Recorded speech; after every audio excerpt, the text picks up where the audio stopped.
Ce matin, on commence une nouvelle série qui va être très, très courte. Ça va être une série de 2 semaines en réalité. Donc, on fait une pause dans notre série sur l'adoration. On va recommencer, puis en même temps, c'est pas si loin que ça au niveau du sujet.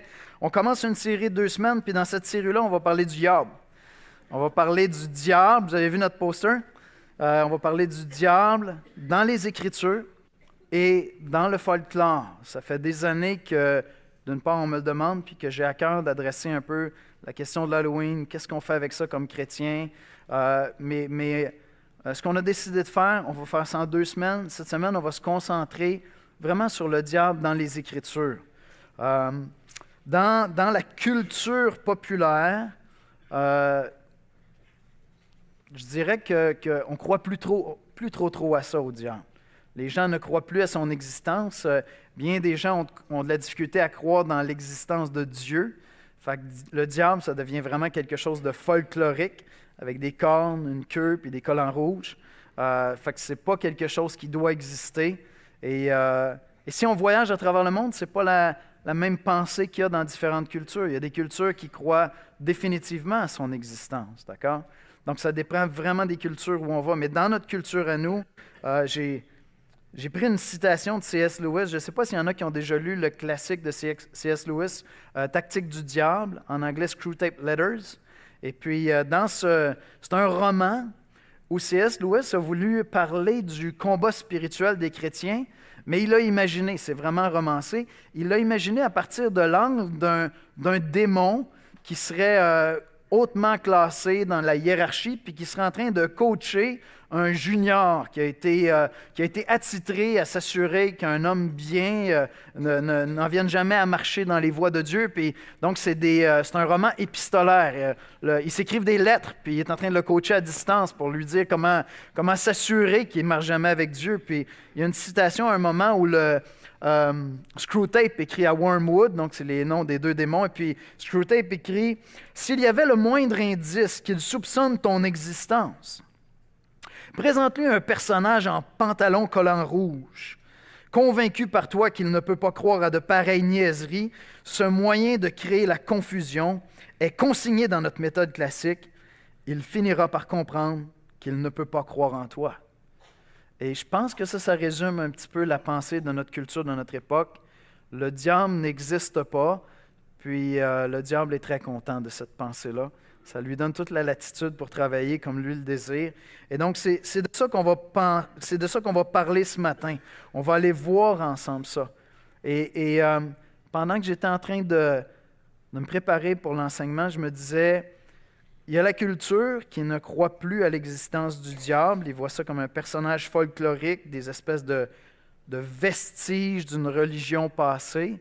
Mais mon impression quand même, c'est que les chrétiens ne sont pas si loin que ça, de cette réalité-là. Je pense que chez les chrétiens, on trouve 2 réalités.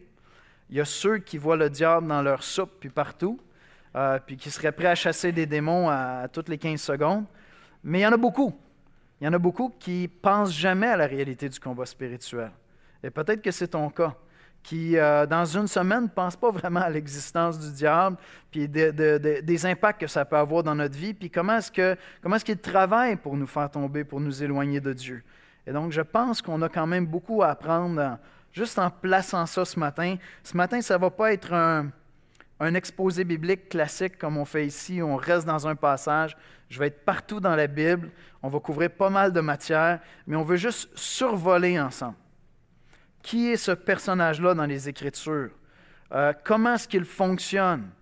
Qu'est-ce que Dieu a fait pour contrevenir, pour lui faire opposition? Et nous, comme chrétiens, si je suis chrétien, j'ai placé ma foi en Jésus-Christ, est-ce qu'il reste un combat à livrer avec le diable? Quelle sorte de combat est-ce qu'il peut nous rester à livrer?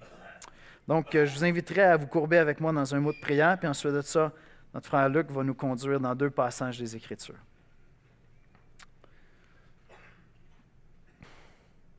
Père éternel, merci pour ta parole, Seigneur, qui nous aide à comprendre, à saisir des choses qui nous sont autrement invisibles.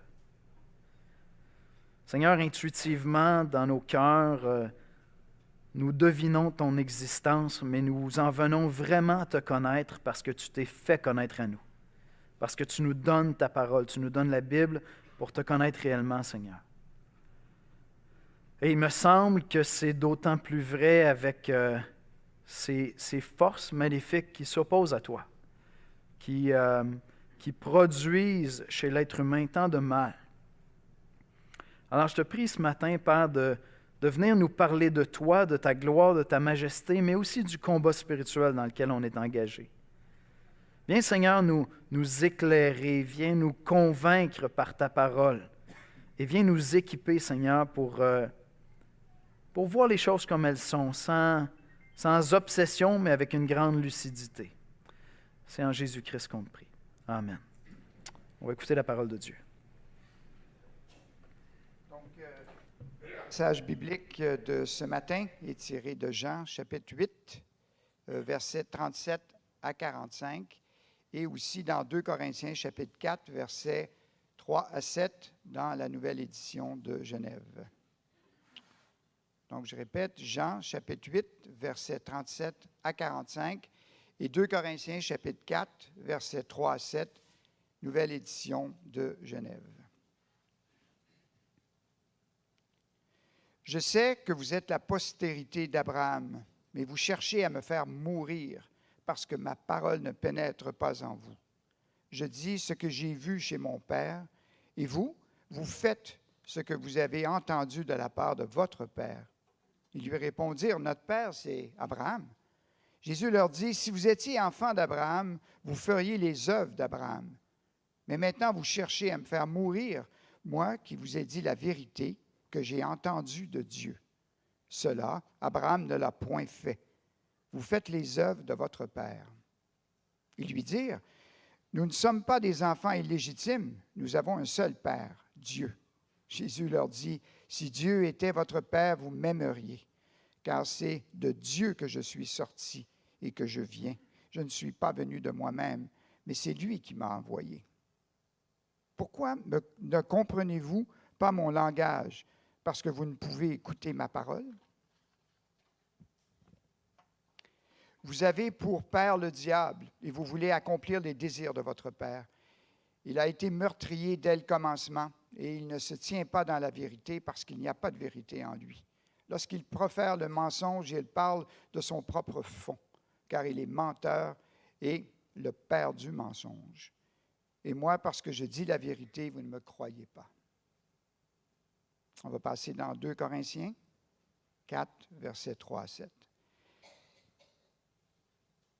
Si notre évangile est encore voilé, il est voilé pour ceux qui périssent. Tous les incrédules dont le Dieu de ce siècle a aveuglé l'intelligence, afin qu'ils ne voient pas briller la splendeur de l'évangile de la gloire de Christ, qui est l'image de Dieu. Nous ne prêchons pas nous-mêmes, c'est Jésus-Christ le Seigneur que nous prêchons. Et nous nous disons vos serviteurs à cause de Jésus. Car Dieu qui a dit, la lumière brillera du sein des ténèbres, a fait briller la lumière dans nos cœurs pour faire resplendir la connaissance de la gloire de Dieu sur la face de Christ. Nous portons ce trésor dans des vases de terre afin que cette grande puissance soit attribuée à Dieu et non pas à nous. Merci, Luc.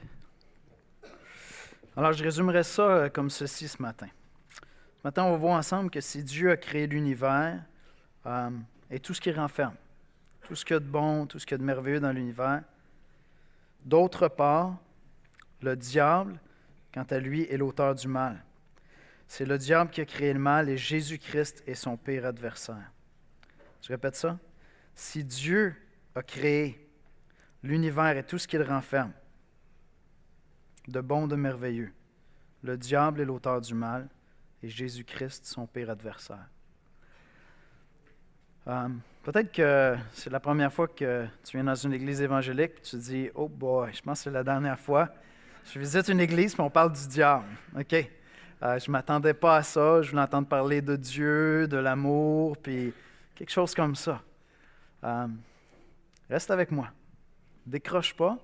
Puis peut-être que tout ça va être plus sensé, plus raisonnable à ta pensée, à ta vision même du monde que que tu le penserais a priori. Premièrement, l'homme n'est pas l'auteur du mal. L'homme n'est pas l'auteur du mal. On vit à une époque en Occident où l'être humain veut croire qu'il est au contrôle de sa destinée.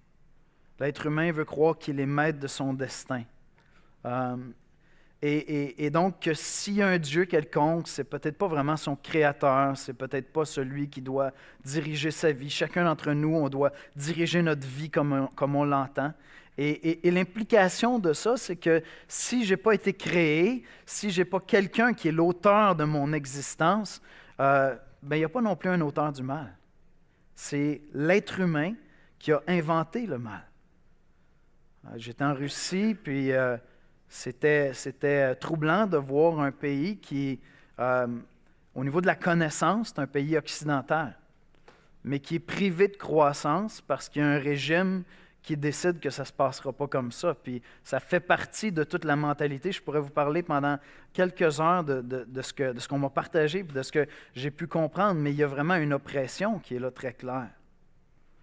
Et donc, on peut croire que l'être humain est l'auteur du mal, que l'être humain est l'auteur de toutes les horreurs qu'on voit, qu'on lit dans les journaux, toutes les horreurs qu'on entend dans les vies autour de nous, les abus, les viols, les meurtres.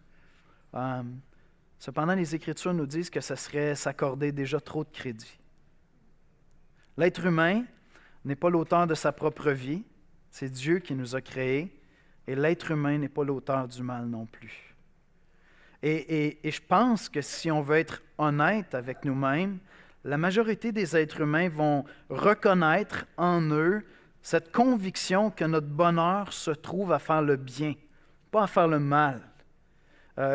On fait tous le mal par moments. On a des gestes d'égoïsme, on a des choses qu'on ne voudrait pas qui soient dévoilées sur la place publique. Mais si on va être honnête avec nous-mêmes, je crois qu'à peu près tous les êtres humains vont reconnaître qu'intuitivement, on sait que notre bonheur se trouve à faire le bien, pas à faire le mal. Et les Écritures nous disent que ça ne vient pas de nous premièrement, le mal. C'est le diable qui l'a créé, c'est le diable qui l'a placé devant nous. La Bible nous révèle tout un monde qui nous dépasse, qui va au-delà de notre entendement et qui nous aide à comprendre beaucoup de choses. Dieu nous a créés à son image, puis Dieu nous a créés pour qu'on soit des êtres qui aimons, qui allons être sensibles aux gens autour de nous, qui allons aller aider des gens qui sont mal pris. C'est comme ça que Dieu nous a créés. Et je crois qu'intuitivement, on sait ça. On sait ça, même si on se sent souvent incapable de faire le bien. Et donc, la Bible nous révèle un monde qui nous dépasse, qui explique des choses qu'on ne saisit pas autrement. Et on voit le mal apparaître dans la Bible au tout début de la Bible, dans la Genèse. Qu'est-ce qui se passe dans la Genèse? Genèse 3.1, « Le serpent était le plus rusé de tous les animaux des champs que l'Éternel Dieu avait fait. Il dit à la femme, « Dieu a-t-il réellement dit, vous ne mangerez pas de tous les arbres du jardin? » Alors, le diable est là au début, puis c'est un serpent. Qu'est-ce qu'il y en est exactement? Un passage plus loin dans l'Apocalypse nous aide à saisir vraiment qu'il s'agit du diable. Je vous lis aussi dans Apocalypse 12.9. Il fut précipité le grand dragon, le serpent ancien, appelé le diable et Satan, celui qui séduit toute la terre. Il fut précipité sur la terre et ses anges furent précipités avec lui. Et donc, le diable est là à la création pratiquement de l'humanité, pratiquement dès le début, et il vient, et sa proposition, il vient pour suggérer, séduire l'être humain en lui disant « Tu devrais penser être autonome à l'égard de Dieu. C'est peut-être lui qui t'a créé, mais est-ce que vraiment ton bonheur se trouve à l'honorer, à le servir, à reconnaître qu'il est ton créateur? Peut-être que tu peux te détacher de lui puis t'inventer toi-même. » C'est ça, dans le fond, la séduction qui est proposée au tout début. On découvre Satan au tout début de la Genèse, puis possiblement, il y a un passage prophétique, vous connaissez peut-être, dans Ésaïe 14, versets 12 à 15. Possiblement qu'on a ici le récit de sa chute, parce que Satan aurait été un ange de lumière, un ange de Dieu qui a désiré prendre la place de Dieu. Et donc, dans Ésaïe, on a la description d'un roi très prétentieux qui prétend aux plus grands honneurs. mais probablement dans la description qui semble dépasser ce qu'un être humain pourrait être, on aurait aussi une description du diable lui-même. Je vous lis dans Ésaïe 14, versets 12 à 15. « Te voilà tombé du ciel, astre brillant, fils de l'aurore. Tu es abattu à terre, toi le vainqueur des nations. Tu disais en ton cœur, je monterai au ciel, j'élèverai mon trône au-dessus des étoiles de Dieu. Je m'assiérai sur la montagne de l'assemblée, à l'extrémité du septentrion. Je monterai sur le sommet des nues. Je serai semblable au très haut. Mais tu as été précipité dans le séjour des morts, dans les profondeurs de la fosse. » On a des passages comme ça dans les psaumes, dans les livres prophétiques, où il y a la description d'un roi ou d'un être humain, mais au fur et à mesure que tu le lis, tu dis, OK, il y a un double sens ici. Dans certains cas, ça va être utilisé pour parler du Messie qui va venir. C'est très, très clair, parce que ça dépasse ce qu'un être humain pourrait vivre. Et donc, plusieurs pensent qu'ici, on a une description de la chute de Satan, qui était un ange de Dieu, probablement le plus grand après Dieu, et qui a convoité, justement, d'avoir cette autonomie, se détacher de Dieu pour pouvoir diriger sa vie lui-même. Et Dieu l'a jugé. Et après, à quoi est-ce qu'il va se consacrer? À proposer la même chose à l'humanité. Et donc, c'est l'histoire du rapport entre le diable et les hommes. Maintenant, les Écritures nous disent aussi que plusieurs anges l'ont suivi dans sa chute. Plusieurs anges ont été tentés eux aussi de s'enorgueillir et de se détacher de Dieu. Dans 2 Pierre, on lit 2 Pierre 2,4, « Car si Dieu n'a pas épargné les anges qui ont péché. » Donc, il y a des anges qui se sont rebellés contre Dieu et qui ont péché. « Car si Dieu n'a pas épargné les anges qui ont péché, mais s'il les a précipités dans les abîmes de ténèbres et les réserve pour le jugement. » C'est ce qu'on appelle généralement des démons. D'accord? Fait que les Écritures nous parlent de ça, d'un monde surnaturel qui n'est pas seulement composé de Dieu et de ses anges, mais aussi d'un ange par excellence qui s'est rebellé contre Dieu et qui est déchu, qu'on appelle Satan ou le diable, et qui œuvre maintenant avec d'autres êtres spirituels. Et pour moi, ceci fait du sens lorsque je regarde à l'être humain qui se bat entre le mal et le bien, qui est capable des choses les plus belles puis des choses les plus horribles. Je crois qu'il y a quelque chose de plus grand que nous qui est au-dessus de nous. Alors, quelle est l'œuvre du diable sur la terre? Qu'est-ce qu'il fait selon les Écritures? La parole de Dieu nous révèle que son œuvre est une œuvre de séduction et de destruction. Quand vous pensez au diable, pensez toujours à ça. Séduction, destruction. Constamment, c'est ça. À partir de la Genèse, c'est ça qu'il fait. Le diable, à défaut d'avoir réussi à s'élever à la hauteur de Dieu, au-dessus de Dieu, et parce qu'il a été jugé, à défaut de cela, s'applique à séduire ceux qui voudraient marcher avec Dieu, pour les entraîner avec lui dans sa destruction. Et donc, c'est ça toute son œuvre. C'est une œuvre de séduction et de destruction. Puis lorsqu'on va essayer de penser, est-ce qu'aujourd'hui il est actif? Est-ce qu'on le voit dans la société? C'est dans cette direction-là qu'on va penser. Est-ce qu'il y a des éléments qui nous séduisent pour nous éloigner de la parole de Dieu, de la pensée de Dieu, puis qui en fait sont en train de détruire à bien des égards notre société, par exemple? Fait que le diable exerce encore aujourd'hui une influence énorme sur le monde qui est réel, qui est souvent visible. Dans l'Ancien Testament, lorsqu'on cherche l'œuvre du diable, on va penser aux idoles.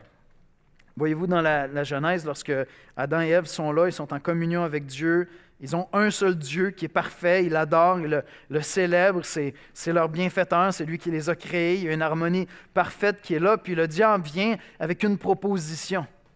Il propose à Ève et à Adam de dire, mais est-ce que vraiment tu as besoin de dépendre comme ça de Dieu? Est-ce que tu ne pourrais pas te détacher de lui? Est-ce que tu ne pourrais pas aller chercher ton autonomie puis vivre sans Dieu? En somme, c'est ça sa proposition. Est-ce que tu ne pourrais pas adorer quelque chose, peut-être ta volonté toi-même, au lieu d'adorer Dieu? Et puis ils ont succombé à cette séduction-là. Ils ont suivi le diable dans ça. Et ce que ça a donné à travers tout l'Ancien Testament, c'est qu'on voit que les êtres humains, plutôt que d'adorer Dieu, s'inventent des dieux, se créent des dieux. On appelle ça des idoles, on les trouve dans toutes les religions. Et puis même Israël lutte constamment avec la tentation de se tourner vers ces dieux-là que l'être humain s'est inventé, qu'il s'est créé. Ce sont des idoles qui leur permettent de vénérer quelque chose d'autre que Dieu.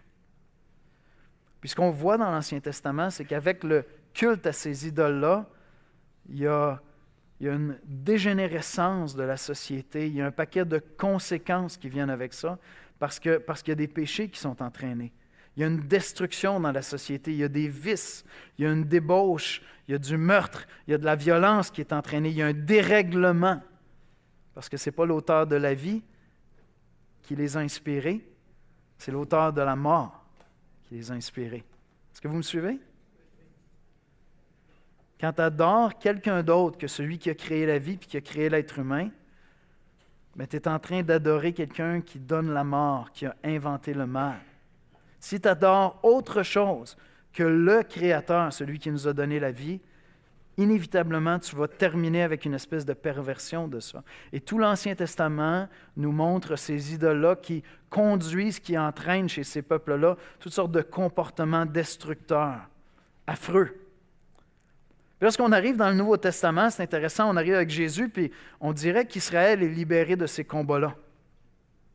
C'est vrai, si vous êtes familier avec les 4 évangiles, Israël ne semble pas être en train d'adorer plein d'idoles. Ça a l'air d'être comme, c'est réglé tout ça, c'est fini. Eux autres, ils sont comme repliés un peu, puis on ne touche pas aux croyances des autres, on est repliés sur nous-mêmes pour se mettre à l'abri. Et puis Jésus vient, et Jésus va dévoiler une autre forme d'idolâtrie. Chez les autorités religieuses, chez ceux qui dirigent le peuple, et c'est pour ça qu'on s'est tourné vers Jean 8 tantôt. Chez les autorités religieuses, on a pris toute la loi de Dieu, puis on s'en est servi pour contrôler les gens, pour s'élever au-dessus des autres, pour contrôler le peuple sans être sincère, sans être vraiment engagés. Ils sont en train de se servir de cela pour contrôler le peuple, alors qu'ils ne sont même pas eux-mêmes spirituels.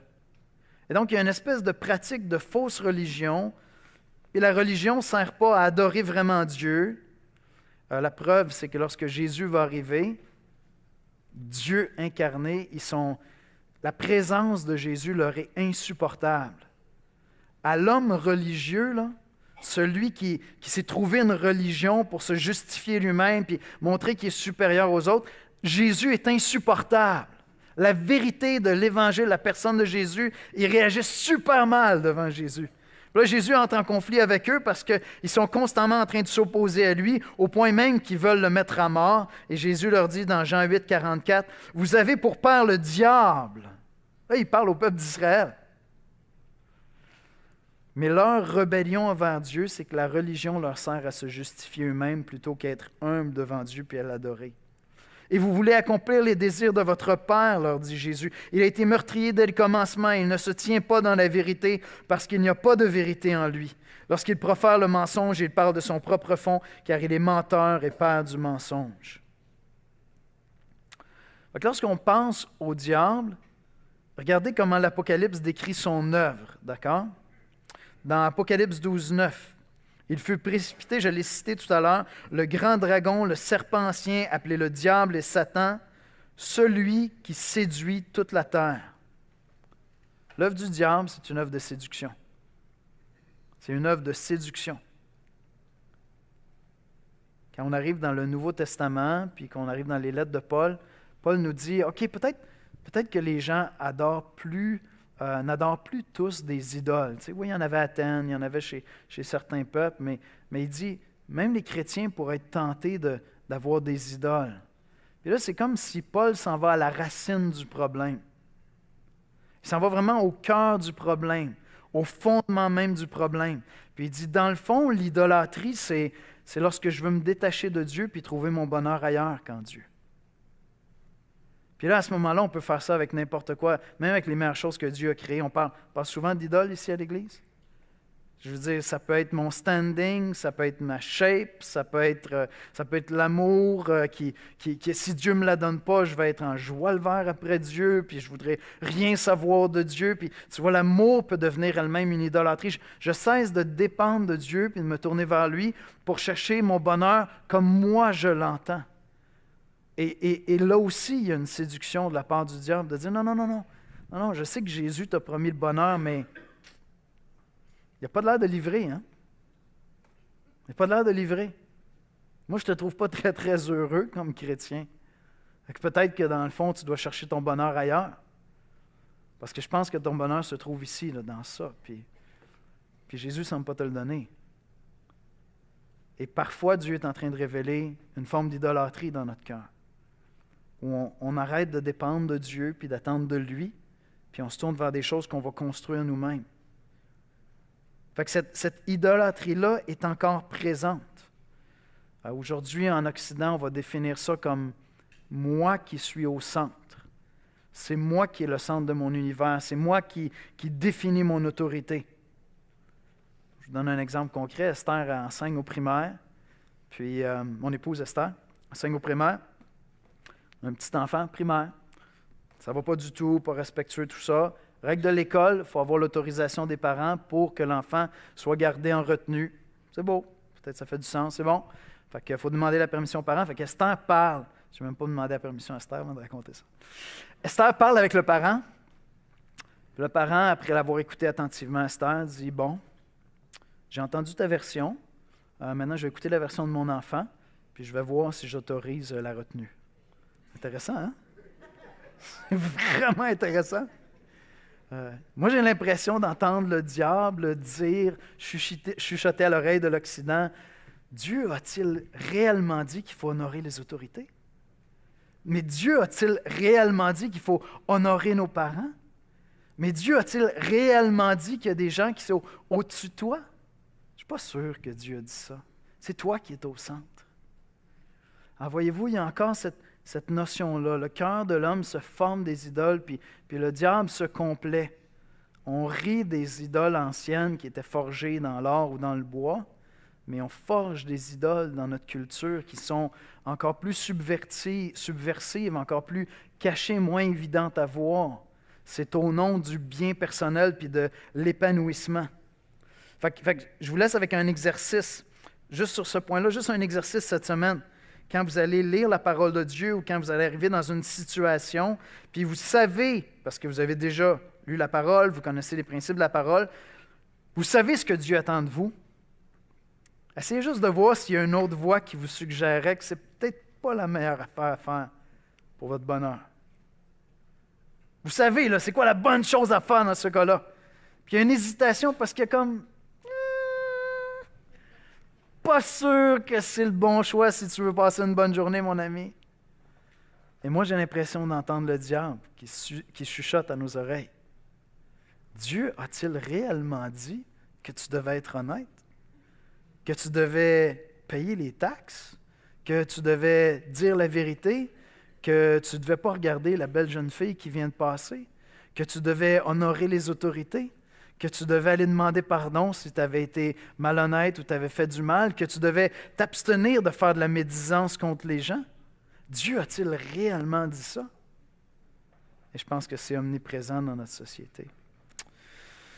Puis on pourrait donner des dizaines et des dizaines d'exemples ainsi où on voit comment notre société a développé un culte envers l'homme et s'est détaché de son Créateur, puis c'est définitivement, selon les Écritures, une œuvre diabolique. Mais Dieu a envoyé Jésus-Christ. Dieu a envoyé Jésus-Christ sur la terre. Puis c'est fascinant lorsqu'on commence à lire les Évangiles. C'est comme si, tantôt j'ai dit pour les gens religieux, la présence de Jésus est insupportable. Imaginez pour les démons. Fait que dans toute la Bible, la plus grande activité démoniaque se concentre autour du moment où Jésus est sur la terre. Les Écritures nous disent que Jésus est le Fils de Dieu. Fait que tu as Dieu qui, incarné, fait homme, vient marcher parmi les hommes. Les démons explosent. Ils sont plus capables de rester en place quand ils se pointent. Puis là, on voit toute la réaction. Puis les gens sont émerveillés de voir ça parce qu'ils n'ont jamais vu ça. Dans Actes 10, 38, on lit « Vous savez comment Dieu a oint du Saint-Esprit et de force Jésus de Nazareth qui allait de lieu en lieu, faisant du bien et guérissant tous ceux qui étaient sous l'empire du diable, car Dieu était avec lui. »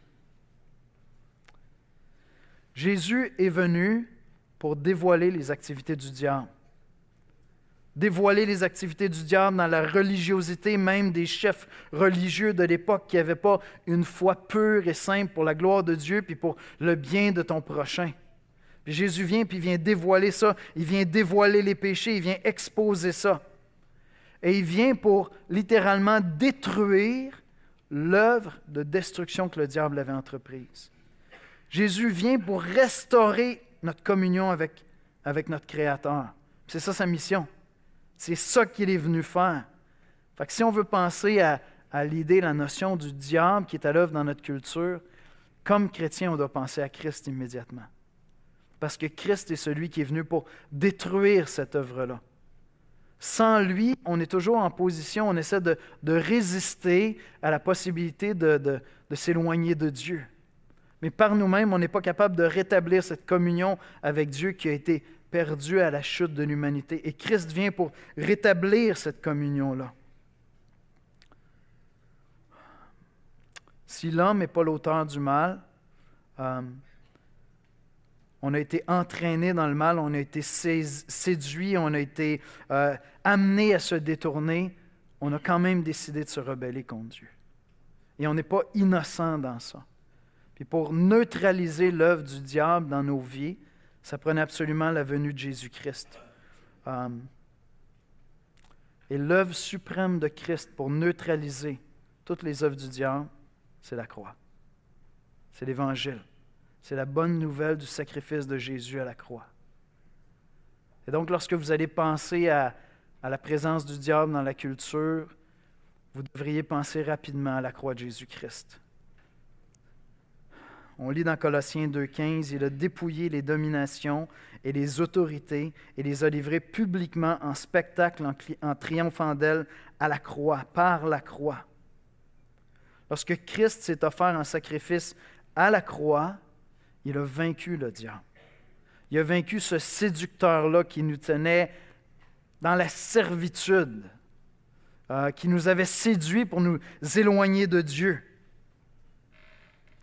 Écoutez ça dans Hébreux 2, 14, 15. « Ainsi donc, puisque les enfants participent au sang et à la chair, il y a également participé dans le sens que Jésus s'est incarné, il est devenu un homme comme nous, afin que par la mort, il rende impuissant celui qui avait la puissance de la mort, c'est-à-dire le diable.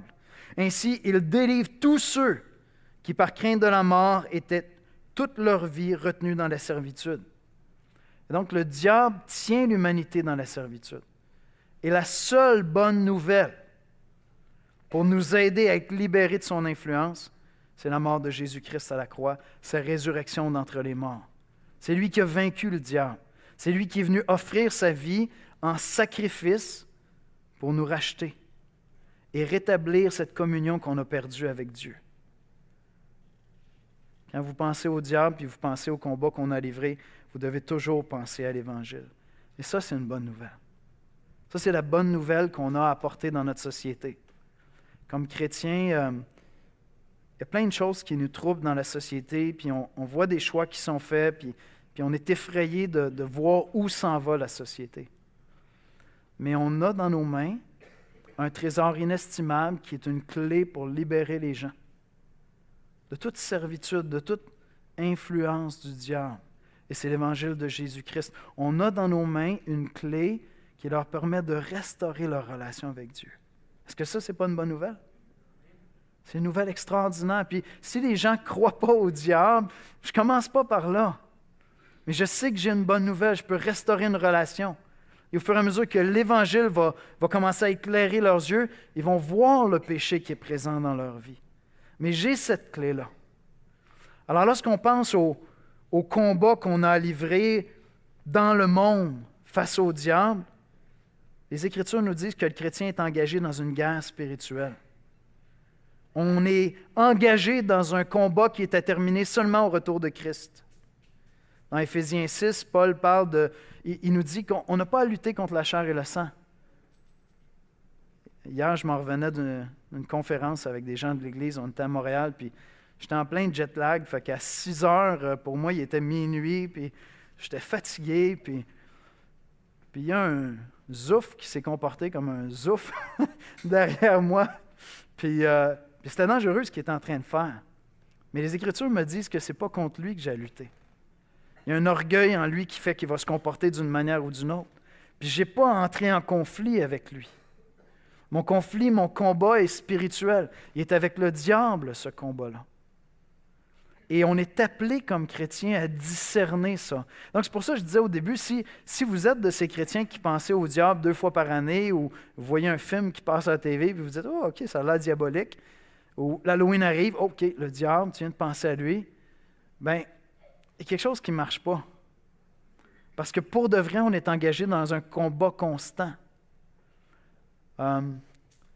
Et le seul remède, c'est l'Évangile de Jésus-Christ.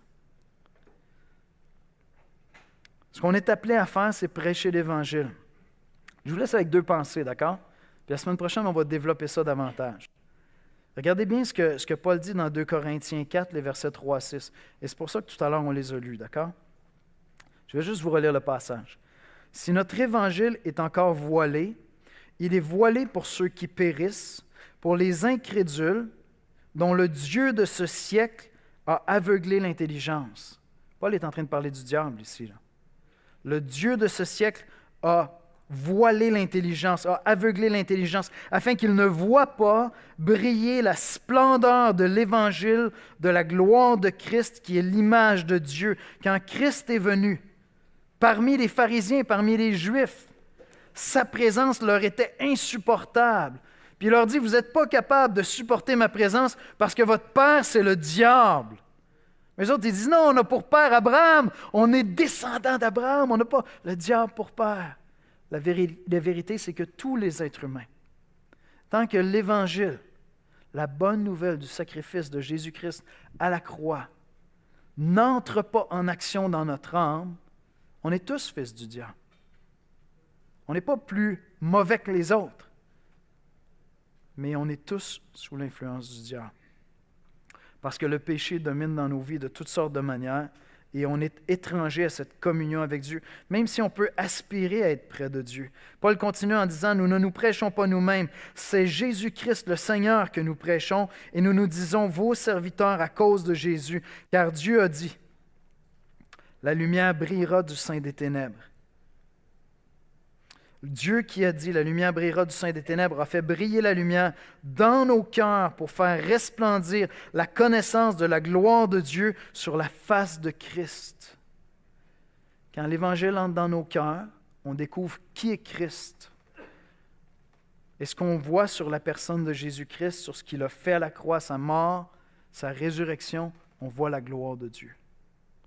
Et tout d'un coup, on discerne ces manigances du diable qui faisaient qu'on avait plein d'idoles dans nos vies, qu'on vivait pour nous-mêmes dans une rébellion constante envers Dieu. Et donc, notre combat spirituel à livrer, c'est d'annoncer l'Évangile.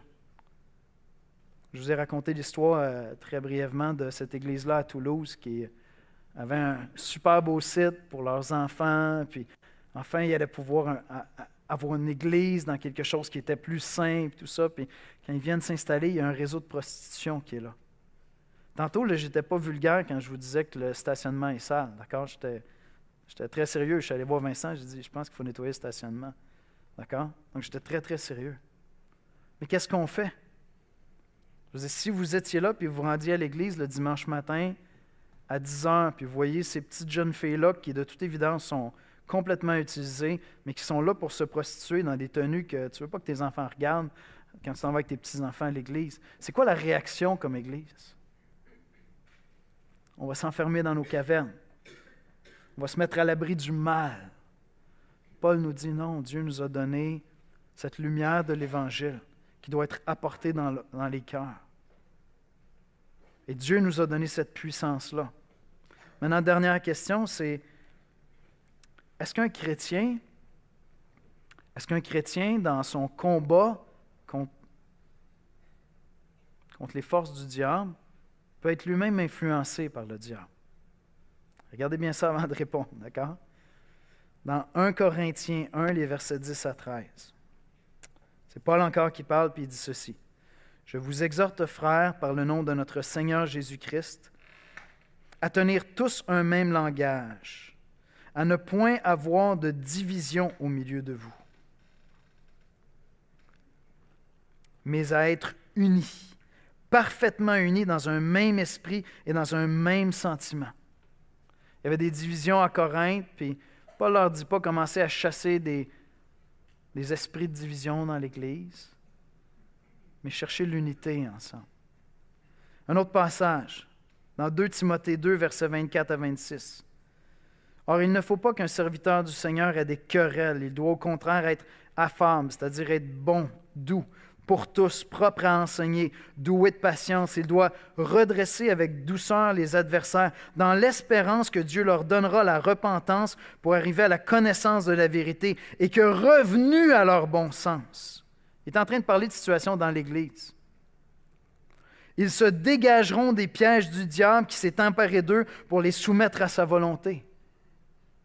Et donc, c'est possible pour un chrétien d'être emporté dans un péché puis de se comporter de manière charnelle.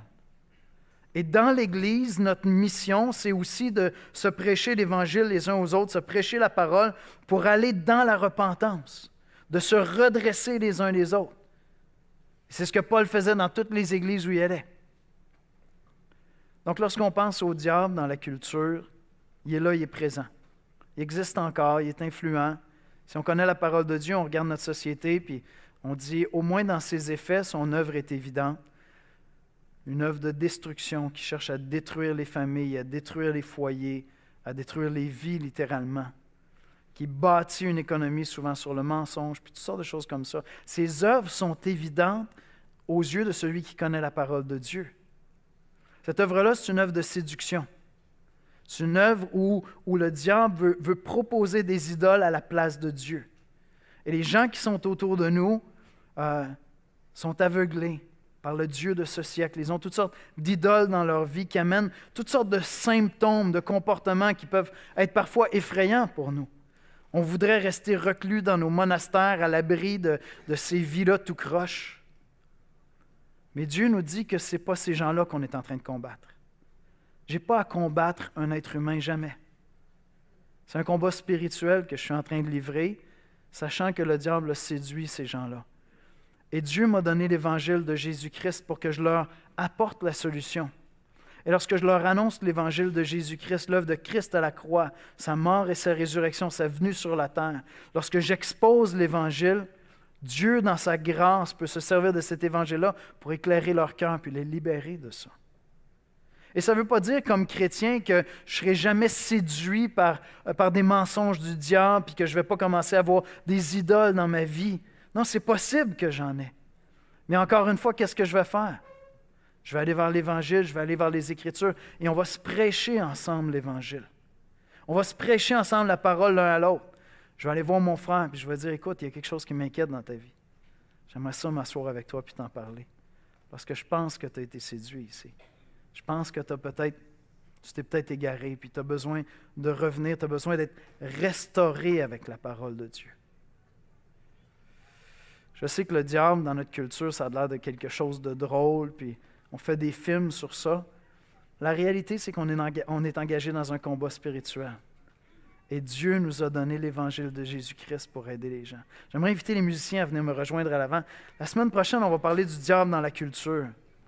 Qu'est-ce qu'on fait comme chrétien avec tout ce que la culture possède d'occulte, d'images diaboliques, même de fêtes comme l'Halloween et toutes ses origines?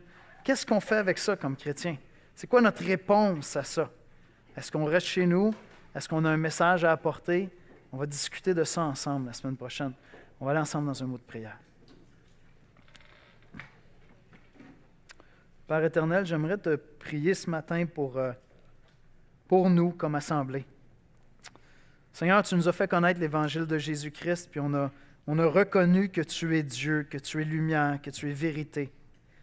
Tu es venu éclairer nos vies, Seigneur, avec l'Évangile. Pas qu'on est meilleur que le reste des hommes. Au contraire, tu nous as montré qu'on était pécheurs. Tu nous as montré, Seigneur, qu'on s'était égaré loin de toi. Tu nous as montré, Seigneur, qu'on avait été séduits par toutes sortes d'idoles dans nos vies qui prenaient ta place.